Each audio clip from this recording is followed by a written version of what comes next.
Hello guys, কি অবস্থা সবার? আশা করি সবাই ভালো আছেন। গাইস, আমাদের পিকুটা দেখতে দেখতে খুবই বড় হয়ে গিয়েছে এবং সে হ্যান্ডফিট খুবই স্বাচ্ছন্দ্যে গ্রহণ করে থাকে। হ্যান্ডফিট যখনই তার সামনে আনি সে পাগলের মতো হয়ে যায়। সে গায়ে উঠে যায়, হাতে উঠে যায় তাকে হ্যান্ডফিট দেওয়ার জন্য। হ্যান্ডফিট খাওয়াতে খাওয়াতে এক পর্যায়ে যখন তার পেট ভরে যায় সে আর নিতে চায় না। যাই হোক, আমি তাকে দুই বেলা হ্যান্ডফিড দিয়ে থাকি, একটা সকালে আর একটা রাতে। সকাল 10টা 11টা নাগাদ আর একটা রাতে 10টা 11টা নাগাদ। আর হ্যান্ডফিডটা আমি তাকে খুবই গরম করে দেওয়ার চেষ্টা করি, মানে গরম পানি দিয়ে হ্যান্ডফিডটা করার চেষ্টা করি, এতে সে খাইতে খুবই স্বাচ্ছন্দ্য বোধ করে। আর তাকে সেলফিটা আনার জন্য আমি তাকে এখন দুইবার করাচ্ছি।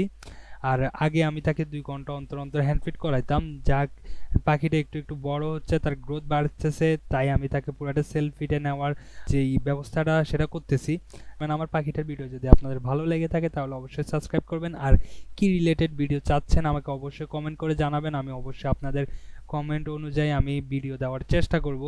আর যদি ভিডিও ভালো লাগে চ্যানেলটিকে সাবস্ক্রাইব করতে একদমই ভুলবেন না। থ্যাংক ইউ গাইজ, আসসালামু আলাইকুম।